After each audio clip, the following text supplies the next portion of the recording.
de estar aquí en esta noche de las librerías que, bueno, celebro y me alegro de esta iniciativa que, confieso, no estaba como muy enterado, me enteré este año además también, y bueno, qué bueno que también se dio la oportunidad para que en esta noche de las librerías se pudiera presentar también mi nuevo libro. En realidad yo lo que había arreglado era un poco conversar sobre distintas cuestiones que hacen a los temas que yo me dedico, a los temas que escribo. Este es mi tercer libro en realidad. El primero fue Cuerpos, Poder y Erotismo, escritos inconvenientes, que es un libro que ha sido muy utilizado porque lo pensé más bien en términos prácticos. Yo soy psicólogo, sexólogo y además también formo educadores sexuales y terapeutas sexuales, y siempre me importó justamente que los aspectos más didácticos pudieran llegar a la gente que replica estas cuestiones, ¿no? O sea, que de alguna manera está en posiciones que puede hacer que ciertos mensajes lleguen a más personas por las posiciones que les toca profesionalmente ocupar.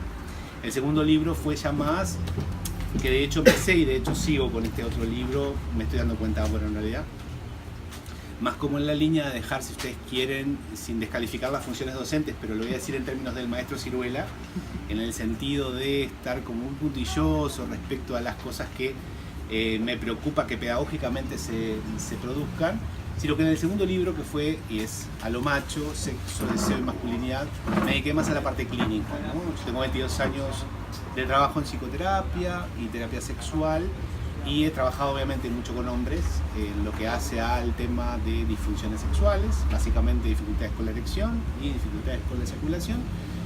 Y más allá de que la sexología ya hace mucho tiempo viene diciendo muchísimas cosas sobre eso, demasiadas, y algunas con las cuales no estoy de acuerdo, y que me ha llevado incluso hasta pensar si seguía o no seguía dentro de lo que se considera hegemónicamente como la sexología, porque está muy medicalizada, muy farmacologizada, muy como a un estilo de que se tiene que estimular a las personas a que actúen casi que como máquinas, o sea, que respondan corporalmente como máquinas, pero bueno, aún sigo dentro de la disciplina, y fue lo que me llevó justamente a tratar de escribir desde otra perspectiva que no sea la clásica sexológica sobre, bueno, cómo de alguna manera los varones en general construyen su deseo sexual, construyen incluso su desempeño sexual y bueno, toda la cantidad de exigencias que hay en torno a eso.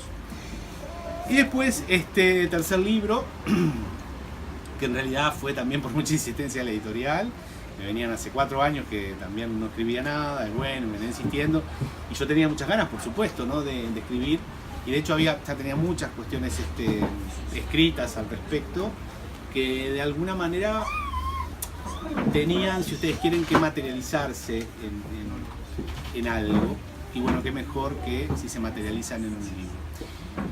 Y en este libro, Eróticas Marginales, que si bien el tamaño no importa, es más grande que los otros en realidad, me di como, si ustedes quieren, el lujo de poder, ¿cómo decirlo? Como algo más catártico, de soltar todas aquellas cuestiones que se juegan en los consultorios, se juegan en la intimidad de la gente. Son 22 años, como les digo, estar escuchando muchísimas historias, y ya no solo directamente a nivel de consultorio, sino a través de mis alumnos y alumnas en lo que hace a educación sexual, que bueno, que cuentan situaciones de instituciones, de personas y demás, o sea que pasan muchas cosas por la escucha, y evidentemente desde esa escucha lo que a mí me llega es que mucho de lo que aparentamos ser es mucha mentira de alguna manera, ¿no? Entonces lo que me parecía interesante, tanto en general desde las identidades que desempeñamos, como incluso a nivel sexual también lo que hacemos. Entonces lo que quise de alguna manera fue escribir sobre los sufrimientos y los padecimientos que en general la gente normal tiene. Si bien el título de alguna manera haría pensar o sentir automáticamente que me voy a los márgenes en el sentido de las perversiones, todas aquellas manifestaciones de la sexualidad y la afectividad que tradicionalmente habían sido pensadas como raras, locas, perversas y demás, sin todo lo contrario. Estoy en el más acá, no en el más allá de la sexualidad, pero dentro de ese más acá, la intención es encontrar cuáles otros más allá hay. A ver si me explico en lo que quiero decir. Trabajando con hombres, con mujeres, pero más allá de los sexos en realidad, muchos de los padecimientos que la gente trae en términos generales, a nivel afectivo, como sexuales en particular, no tienen que ver solamente con ocurrencias emocionales que la gente tiene, por decirlo de alguna manera, o solamente por traumas infantiles o por desinteligencias o dificultades en los vínculos en general, sino que muchas de las manifestaciones dolorosas o de padecimiento que también tienen a nivel emocional y sexual tienen que ver con la sociedad en la cual vivimos. Esto parece muy de evidencia, ¿no? Pero pocas veces hacemos la conexión en cómo la educación tradicional que recibimos, la vigilancia que constantemente estamos recibiendo todos los días de grupos de amigos, de amigas, de los medios de comunicación, de distintas instituciones, empezando por la educativa, hacen que de alguna manera nuestro afán, desespero por adaptarnos, en el sentido de construir una identidad que sea legible y aceptable por los demás, hace que, si ustedes quieren, resignemos muchas manifestaciones que formarían parte de lo posible dentro de nuestro propio repertorio sexual, erótico, subjetivo, deseante, emocional y demás. No con esto estoy planteando que somos sujetos meramente alienados y que estamos encarcelados y no hay ninguna posibilidad, no. Por supuesto que siempre también estamos como ahí, ¿no? Resistiendo y siempre como tratando de hacer una pulseada con el control social, tratando de hacer un diálogo, si ustedes quieren, con lo que me dijo mamá, el cura, con lo que me dicen mis amigos que también me obligan a tener que ocupar una determinada posición de normalidad, y mis propios o ciertos elementos que empiezan a aparecer en mi vida respecto a manifestaciones también de esta sexualidad. Por tanto, y para resumir, ¿no? Porque prendí la computadora porque les quiero hacer escuchar un audio de uno de los capítulos además particularmente. En este libro me meto primero con cosas que ya me he metido en otros libros, por supuesto, ¿no? Que tienen que ver con las maneras consagradas en que pensamos, cómo es que se expresa ya no solo la sexualidad en general, sino concretamente las prácticas genitales. Uno dice, bueno, la gente va, tiene relaciones sexuales y desempeña determinadas prácticas que se supone desea hacer. Ahí ya pongo un signo de interrogación. ¿Cuánto deseo hay en lo que se está haciendo en concreto? Y si esas prácticas muchas veces no están guionadas, no están de alguna manera instruidas, si ustedes quieren, por la cantidad de mensajes y de prescripciones que tenemos cotidianamente sobre cómo debemos, ya sea si somos hombres, mujeres, heterosexuales, homosexuales, no importa qué categorías además identitarias debemos desempeñar en la cama. Y ahí, bueno, el desarrollo vinculado con que parece que relación sexual es sinónimo de dos cuerpos, solamente dos, no uno, no tres, sino dos. Esos dos cuerpos además son de un hombre y una mujer, que son cisgénero, esto es, que su identidad de género coincide con lo que se supone tienen en términos biológicos al nacimiento. Se juntan estas dos personas además en clave heterosexual y además en sus prácticas genitales sí o sí lo que tienen es un coito vaginal. Todo esto que parece tan natural, espontáneo, supuestamente que surge del fondo del alma, lo traigo también como una cuestión muy digamos, construida socialmente, controlada socialmente, impuesta socialmente, que provoca directamente disfunciones sexuales. Una curiosidad que me parece que con eso, para mí por lo menos, se explica sin recurrir a mucha teoría. En los 22 años que tengo de trabajo con disfunciones sexuales, que cuando una persona no tiene las reacciones genitales que desearía tener en un encuentro sexual, la mayoría de estas dificultades se presentan al momento del coito y del vaginal. A ver, ¿qué quiero decir con esto? Se supone que si hay una dificultad sexual, debería expresarse, pero no necesariamente específicamente frente a una práctica sexual. Lo que les quiero transmitir es que el peso social sobre la obligatoriedad de la práctica sexual llamada coito y vaginal, porque tiene una herencia reproductiva, evidentemente genera en los sujetos una presión que los sujetos no somos ni siquiera conscientes de esos mandatos, que muchas veces tenemos prácticas sexuales no necesariamente comandadas por un deseo que pueda ser como más individual, subjetivo, personal, autonómico. Ese es en el 1. En el 2 me meto por supuesto con un tema que hoy puebla masivamente los consultorios, que es la pareja, ¿no? O sea, y básicamente me pareció interesante titularlo "Y fueron felices aún sin perdices".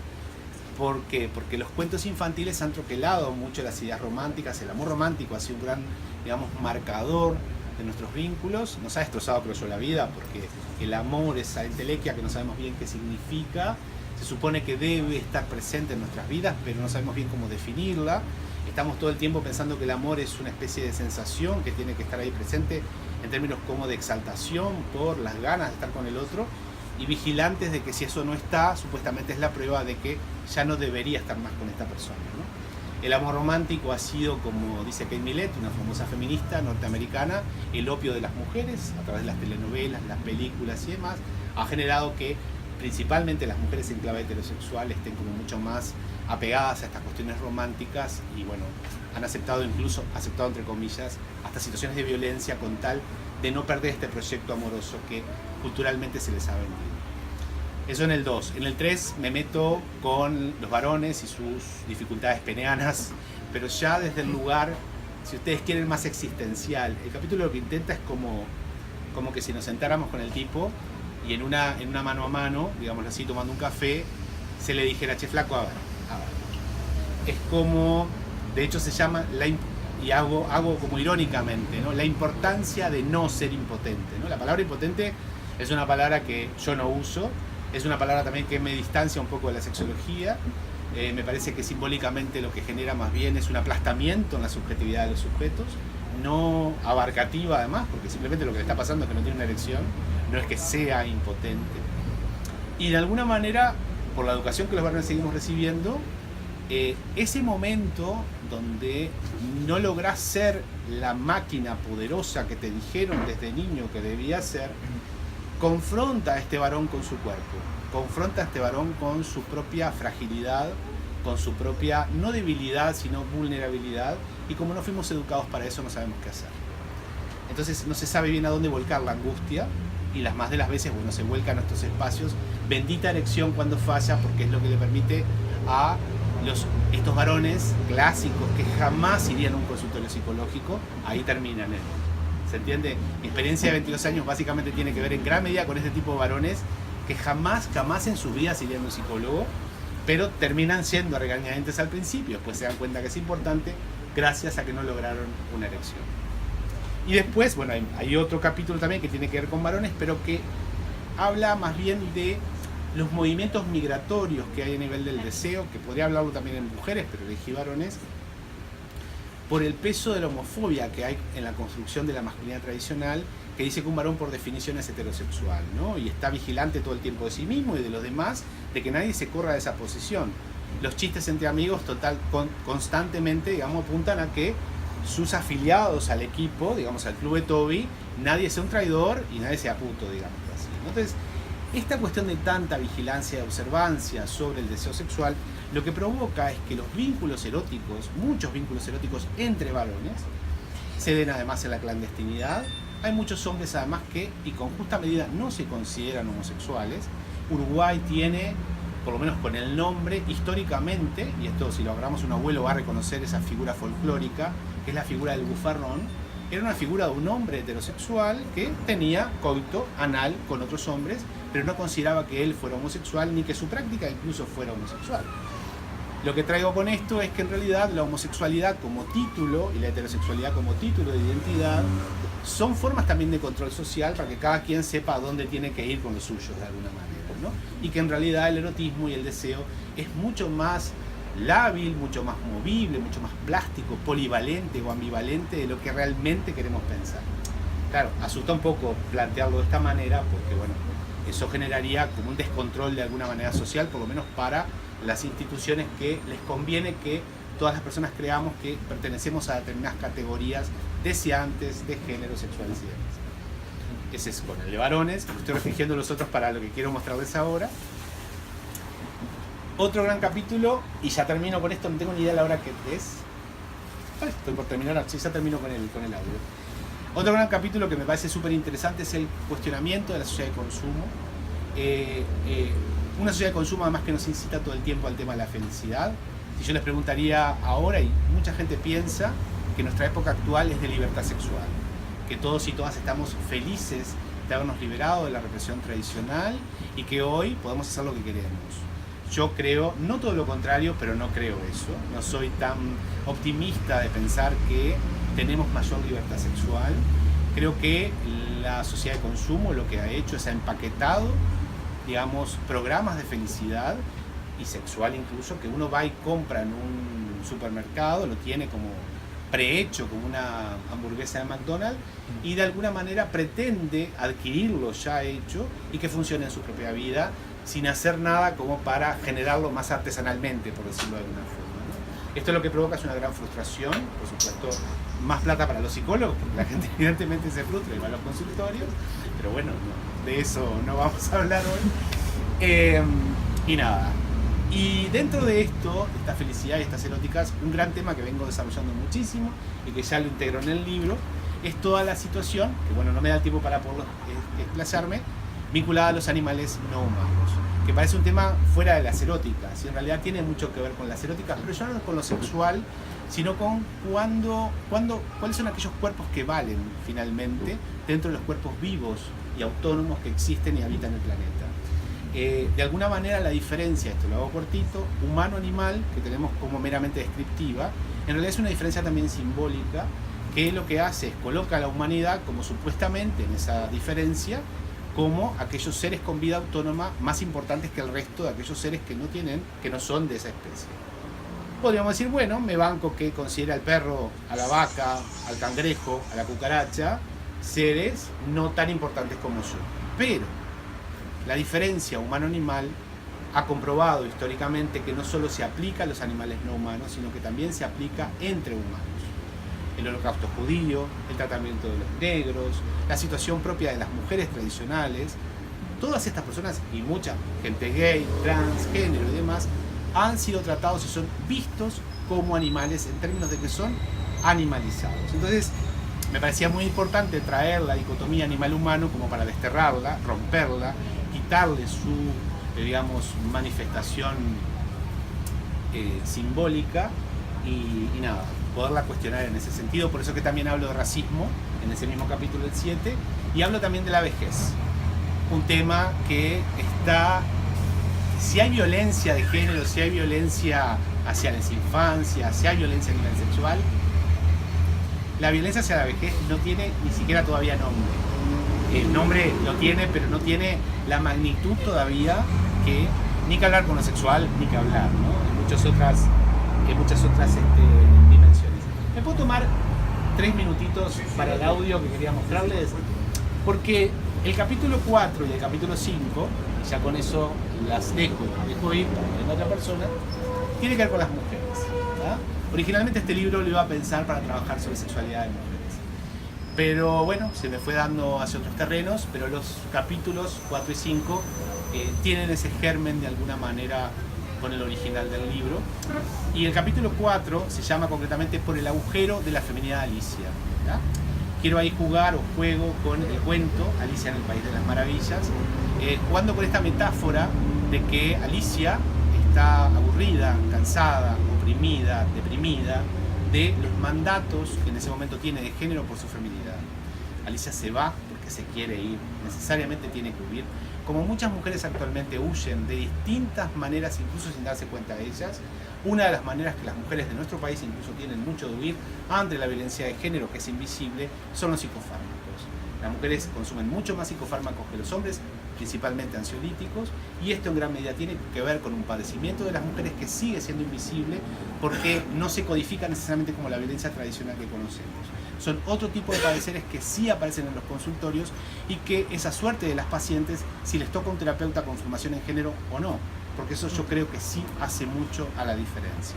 Por tanto, para irnos ya, les voy a hacer escuchar un audio que justamente tiene que ver con las primeras párrafos del libro, que indica esta cuestión de por qué digo que sería Por el agujero de la feminidad Alicia. No es con mi voz, sino con la voz de un locutor que va a quedar mucho más lindo, por supuesto, que lo lea yo.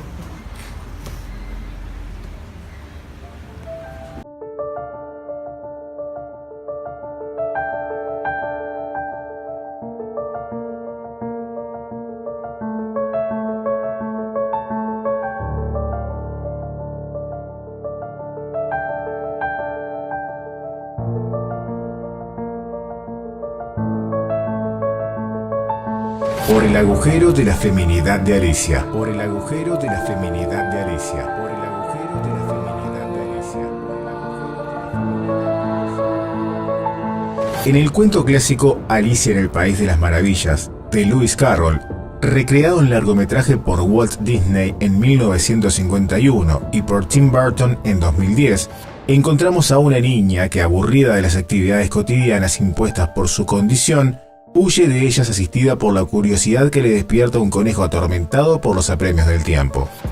Alicia claramente desea alejarse de las presiones sociales. Guiada por ese conejo apurado, encuentra un agujero en el que cae porque se deja caer, instada por las demandas de su mundo interno que claman desde lo profundo de dicha abertura terrenal. Y Alicia se va. Se atreve a explorar en la libertad de lo desconocido, arribando a un país impensado, fantástico e incomprensible al estilo de las lógicas oníricas, en el que se comienzan a dibujar mundos existentes más allá de los márgenes de lo consagrado como normal, también a nivel de lo que hasta el momento ella ha podido entender como su singularidad femenina. En dicha tierra de maravillas, la lógica formal se rompe, dando paso a nuevas producciones de sentido. Alicia duda sobre quién es, o le han dicho ser, ante sus nuevos y extraños interlocutores. Es más, puede dejar de ser quien es o lo que creía ser, permitiendo que los procesos de construcción de su identidad se tornen mucho más visibles de lo que estaban en su mundo femenino, en intento de colocar entre paréntesis las certezas que otorga el ser encasillada, rigidizada y dicha a través de las voces de otros. Algo parecido a lo que logra exclamar el personaje de Antonia en la película belga-holandesa de 1996, Memoria de Antonia, cuando en el relato de las características de su pueblo natal, al cual en ese momento regresa, dice: «Las voces de los hombres atropellaban el silencio de las mujeres». Por eso Alicia cambia de tamaño una y otra vez con las pócimas que bebe y come, evidenciando la plasticidad de un cuerpo que se busca cuan capital propio y autodesignado al constatar su incapacidad rebelde de encajar. Su amorfidad o tamaño inestable la constituye en un cuerpo ya no tan controlable. Ante tales maravillas, comienza sus múltiples metamorfosis, tal vez para dejar atrás su situación de sujeto alienado por los mandatos de género, transitando siempre por los itinerarios de un organismo informe que, a instancias de los planteamientos confusos y crípticos de una oruga sabelotodo que se transforma en mariposa, apela a trascender las dicotomías arriba a abajo, normal a normal, mucho poco, sano enfermo, masculino femenino. Una dicotomía que se recrea a través de lo opuesto y lo idéntico, lo par y lo dispar, en la presencia de esos gemelos con los que Alicia se topa en su andar. De esta forma, lo igual se enloquece en una caricatura por momentos siniestra de formas espejadas, riéndose de la fracasada intención de réplica que el sistema de control social pretende imponer sobre los cuerpos y las subjetividades, en clave de diferencia sexual binaria y mediante rituales de inmanencia cotidiana. Esos mismos rituales que en el País de las Maravillas una vez más enloquecen a instancias de obsesivas ceremonias de té sin sentido que una y otra vez escenifican el sombrerero y sus amigos, mientras un gato inmaterialmente vaporoso relata desde arriba y a través de una no determinación de las condiciones materiales de vida, la locura que se vive tanto en ese mundo loco como en el cuerdo del que la protagonista viene huyendo. Claro que la cuerda locura de las maravillas de Alicia no se despliega sin conflictos. La reina de corazones, cuan celoso y envidioso sujeto adulto representante de una autoridad intoxicada de impunidad, amenaza una y otra vez con cortar la cabeza de los sueños de la niña. Esos sueños generados con el fin de tomar distancia crítica de un mundo de prescripciones sociales. Los intentos de la monarca por castrar los deseos de exploración de la soñadora resultarían en advertencias para prevenir cualquier tipo de curiosidad femenina al catalogarla de osadía, atrevimiento o impertinencia por no acatar una posición de sumisión. Extracto del libro Eróticas Marginales, Género y Silencios de lo Anormal, del licenciado Rubén Campero, 2018, editorial Fin de Siglo.